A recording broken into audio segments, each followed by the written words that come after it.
I created G plans out of nutrition frustration.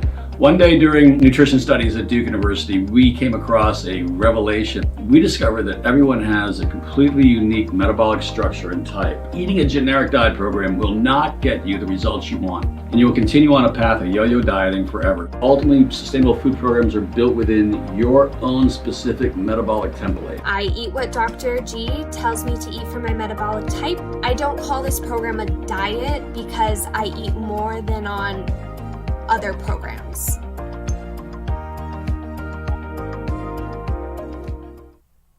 Hello! Hey, my name is Savannah. I'm a nutritionist here at G Plans, and I'm so glad you've joined me for today's nutrition masterclass. So, of course, each week here on our YouTube page, I present a new nutrition and health related topic, and I love to see you here because also, of course, since this is live, you're able to ask any questions that come up through the presentation. So feel free to do that today. I'll also, of course, always announce my email address. So if you have other questions, something you'd like to prefer to reach out to me individually on, please feel free to do that as well. So we're going to dive right in, and today's topic, we will be discussing the importance of social support when it comes to weight loss or when we have any health related goal. So we know, of course, it's important to have certain things that you can do to help hold yourself accountable, but it really can help so tremendously to have outside set external support as well. So we're going to dive into that topic today and talk about that. So please, as a reminder, if you have some questions come up, go ahead and add those in the chat box, and I'd love to take those at the end. All right.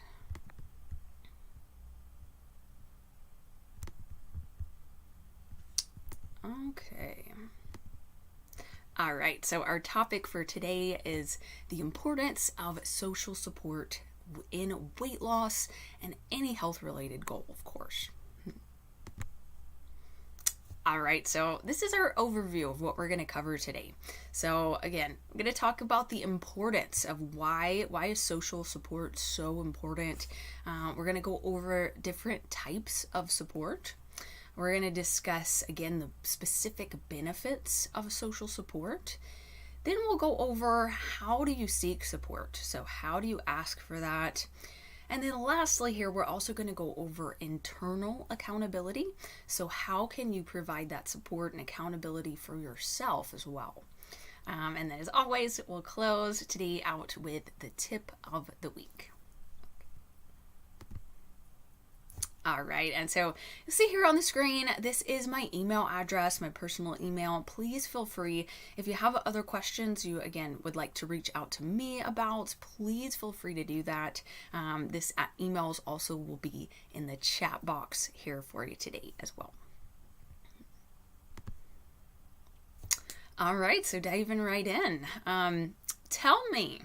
So this is a good question for the chat box as well. Let me know, have you ever set a goal for yourself, but realized somewhere along that path that really you were just kind of lacking the motivation to keep going?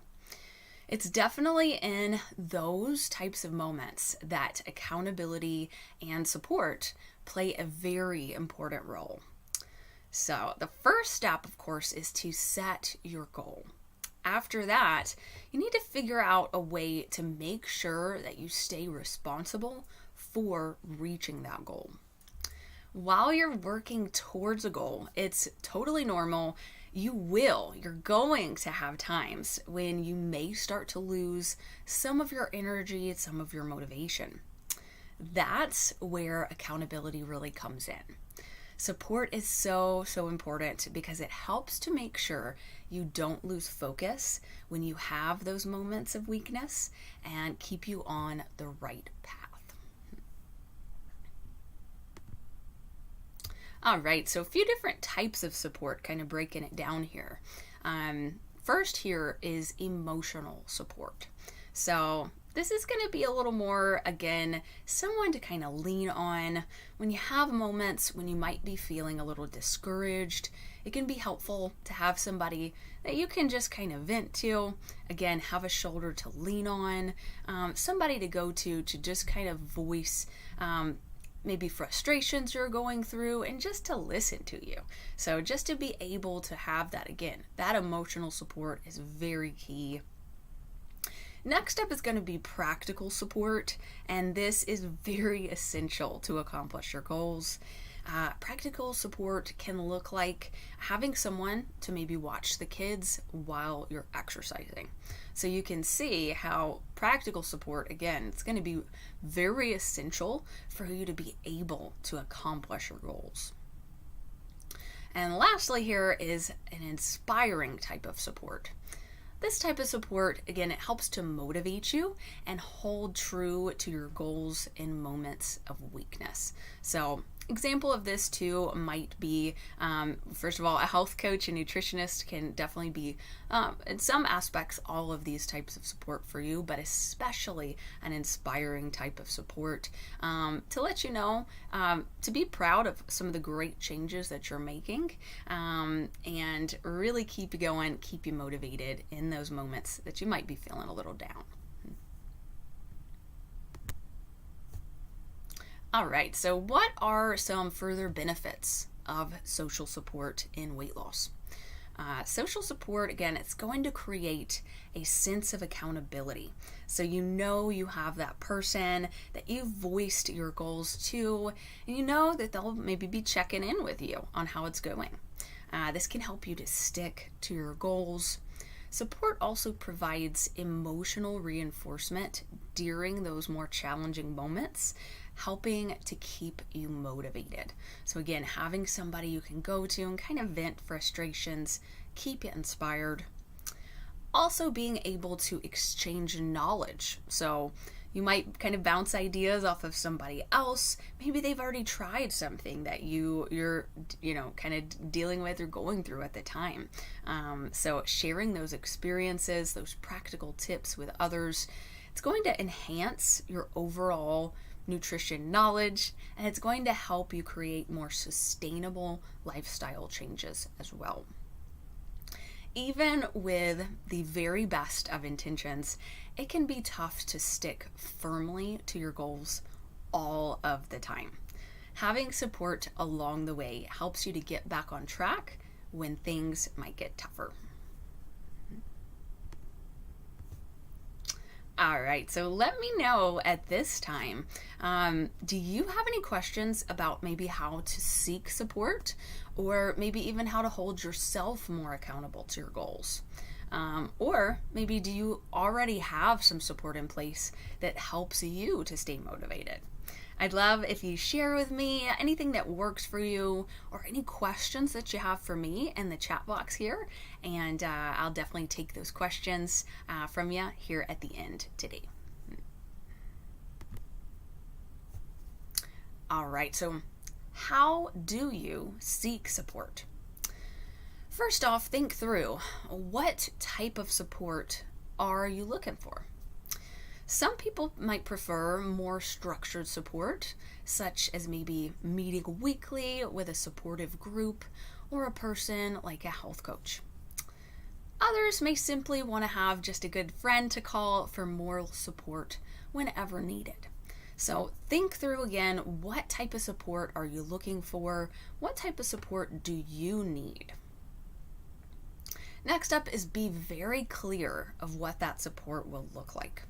So will you have a monthly phone call discussing the next month's goals?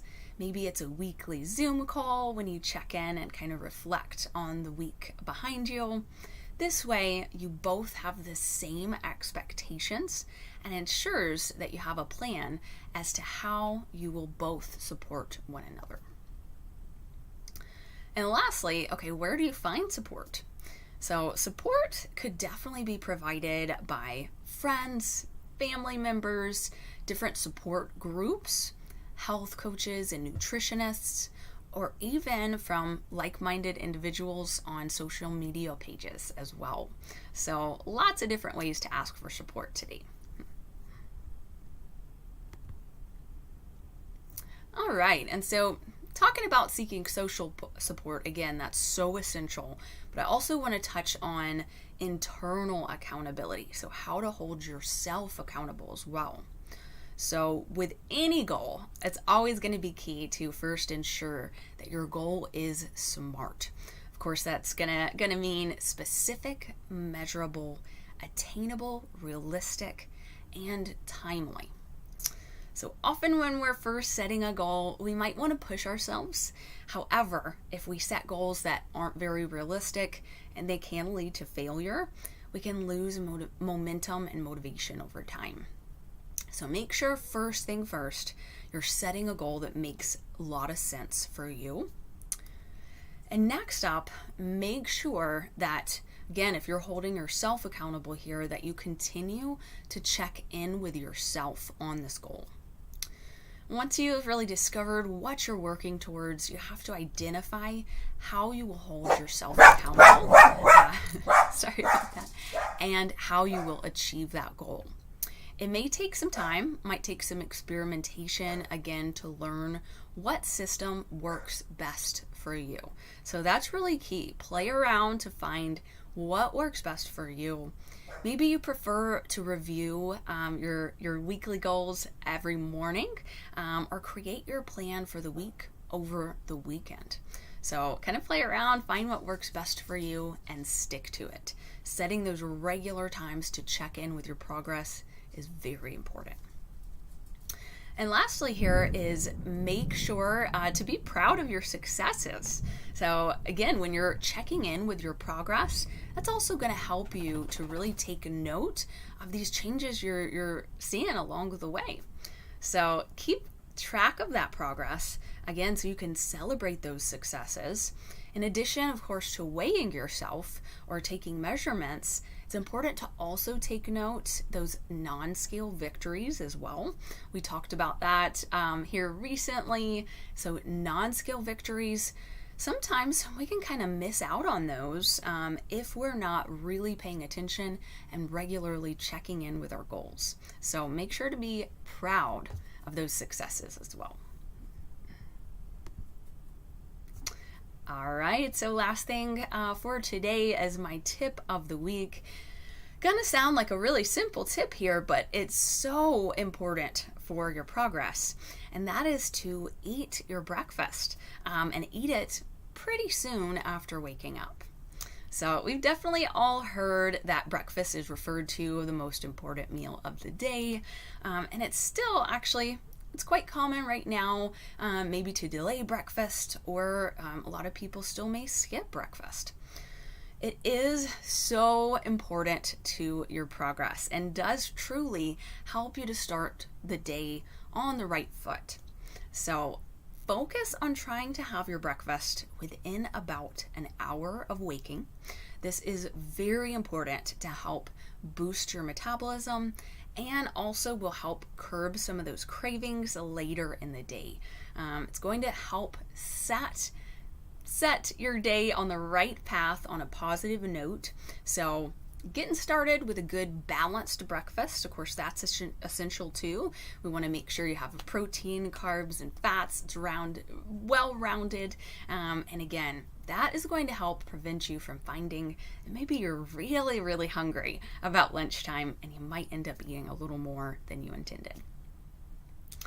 All right, well, this does bring me to the end of the presentation today. So if you have some other questions you'd like to add in the chat box, please feel free to do that right now. Okay. All right. Hello. I see a few people checking in here. Yolanda, good to see you back again. Kimmy, she said, that's a really good question. What if you don't have support? I keep myself on track. Yes. So absolutely. Kimmy, that's one reason too. I did go over that internal accountability today, and that's so important for all of us, even if you do have a good team of social support too. Now, just to know, of course, there are so many ways to still seek support. So I encourage you to maybe get plugged in on social media. And again, too, here at G Plans, we'd love to work with you. Our team of nutritionists could definitely work with you one-on-one, and we'd love to continue to support you towards your goals as well. All right, Annette says, hello from Illinois. Good to see ya. Joanne says, I've jump started into cardio and I've only been using the app as a guide. I'm built some muscle, but I'm a little hungrier. Okay. Does the app modify? Yes, Joanne. So good questions. What I would encourage you to do is, so first and foremost, ensure that you are completing your check-ins every week. That's how the app is really going to learn how to adjust your plan each week moving forward. It is also pretty common, so especially if you're starting a good workout routine and starting your plan, you may notice a little more changes in your inches for the first little while before you see more changes in your actual weight on the scale too. So remember, building muscle is an amazing thing to do. It's also going to help increase your metabolic rate. So keep doing what you're doing, and definitely, of course, have other ways to measure your progress in addition to just the scale. So the measurements, non-scale victories as well. All right. Kimmy said, again, I do have some trouble eating at regular times. Kimmy, what I would suggest with that too is if you need to, of course, reduce portion sizes. So if you're not able to have your full meal, still try to eat as consistently as you can. So if you need to scale back the portions, ultimately, the best thing is to try to continue eating about every 3 to 4 hours as best you can. So again, that might look like a little smaller portion than what's on your meal plan, but try to stay on track with that consistency as best as you're able. All right. So really good questions here today, and just keep in mind too, so if you have other questions, something that maybe, again, you'd like to reach out to me personally about, please feel free to send me an email as well.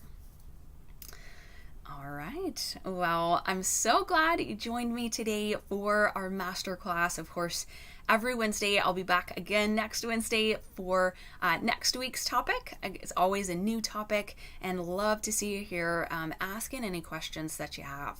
So I hope I'll see you next week, joining in again here on the YouTube page at 12 o'clock Pacific Standard Time. Hope you have a great rest of your day.